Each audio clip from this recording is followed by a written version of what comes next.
There's a moment most men never talk about. It's not a breakdown. It's not a crisis. It's the quiet realization that somewhere along the way you became useful, but you stopped feeling alive. Real man reset exists for men over 40 who did what was asked of them. Men who carried responsibility.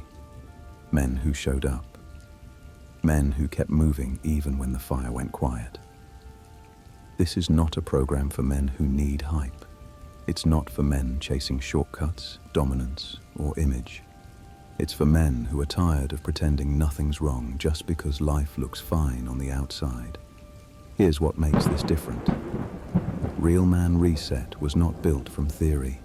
It was built one question at a time, 100 gates, 100 confrontations between what the mind says and what the truth has been quietly waiting to reveal. This isn't motivation.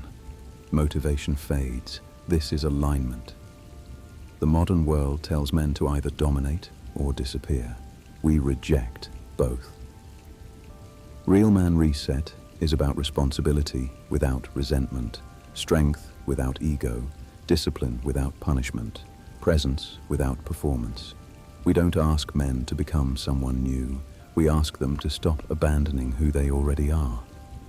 That's why this works. Because the problem isn't that men don't know what to do. The problem is they've been living disconnected from themselves for so long that even success feels hollow. Real Man Reset doesn't sell confidence. It restores self-respect. It doesn't promise transformation overnight. It builds it slowly, deliberately, honestly, one gate at a time. If you're here looking to be fixed, this isn't for you. But if you're here because something inside you knows you were meant to live with more clarity, more steadiness, more ownership of your life, then stay. Because this series isn't about becoming extraordinary. It's about becoming whole. And that's where real strength begins. When men reach this point in life, they often think the problem is personal. They think something is uniquely wrong with them, but the truth is quieter than that. The fracture looks different on the outside, but it feels the same on the inside. To understand that, you don't need theories. You need to look at real men. Not heroes, not cautionary tales. Just men who did what they were supposed to do and still lost touch with themselves along the way. These men are not failures. They are capable, responsible, reliable. And each of them reached a moment where something inside went quiet. Meet David. David learned discipline early, structure, loyalty, endurance. He knows how to follow orders. He knows how to hold the line. What he doesn't know anymore is where he belongs. He survived the mission, but doesn't know what comes after. Meet Mike. Mike built his life with his hands. He shows up, he produces, he keeps things moving. People rely on him because he's solid, but no one asks him how he's doing, and he stopped asking himself a long time ago.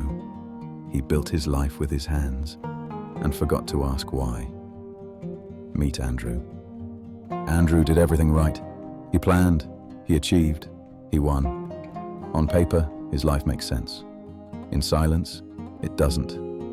He won the game and still feels empty. 3 men, 3 paths, different worlds, same question beneath the surface. When did I stop feeling like myself? Gate 1, the quiet drift. Most men don't lose themselves in a moment. They drift, slowly, quietly. There's no explosion, no collapse, just the gradual feeling that you're moving, but not toward yourself. Gate 1 asks a simple question. When did you stop feeling like yourself? Not when life went wrong, when life got busy, when responsibility replaced curiosity, when usefulness replaced aliveness. The drift doesn't make you weak, it makes you human, but it must be noticed, or it becomes permanent. Gate 2, the mask. Every man wears a mask, provider, worker, protector, the good guy who doesn't complain. These masks are not lies, they are necessary roles. But Gate 2 asks, which role are you hiding behind? A role becomes dangerous when you forget who's underneath it. The mask starts as protection. Over time, it becomes a prison.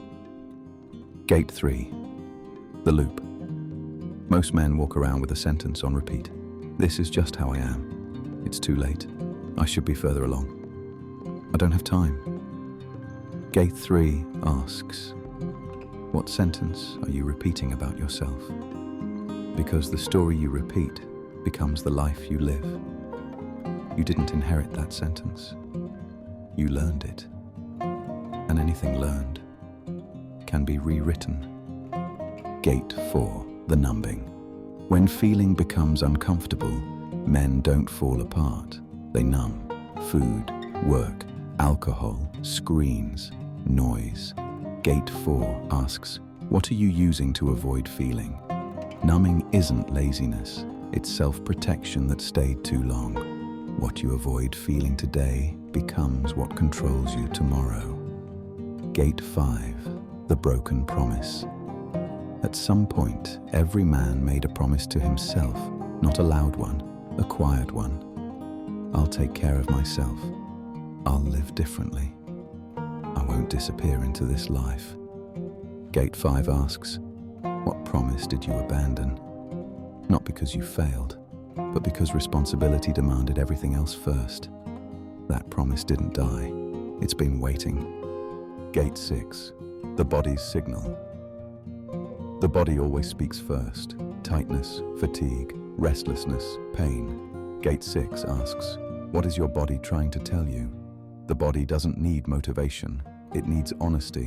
When the body is ignored long enough, it stops whispering and starts demanding. Gate 7. The isolation. Somewhere along the way, many men decided to carry everything alone, not because they had to, because it felt safer. Gate 7 asks, when did you stop letting anyone see you struggle? Strength without connection doesn't make you stronger, it makes you heavier. Gate 8. The comparison. Comparison is quiet. It doesn't shout. It whispers while you scroll, while you watch, while you measure. Gate 8 asks, who are you measuring yourself against? Comparison steals identity, one thought at a time. You were never meant to live someone else's life. Gate 9. The split. There's the man you show the world, and the man who lives inside your head. Gate 9 asks, who are you pretending to be? The split doesn't happen overnight. It happens when being real feels riskier than being accepted. But no man can live divided forever. Gate 10. The choice. Every reset begins the same way, not with discipline, not with motivation, with a decision. Gate 10 asks the first real question. Are you willing to stop running? Not to fix yourself, not to become someone new, to face yourself, honestly, without distraction. If the answer is yes, the work begins. If not, that's okay too. But at least now you know where you stand. A warrior once asked his master, when does the path become clear? The master replied, when you stop running from it. You're not behind, you're not late, you're still on the path. Rest now. The next gate opens soon.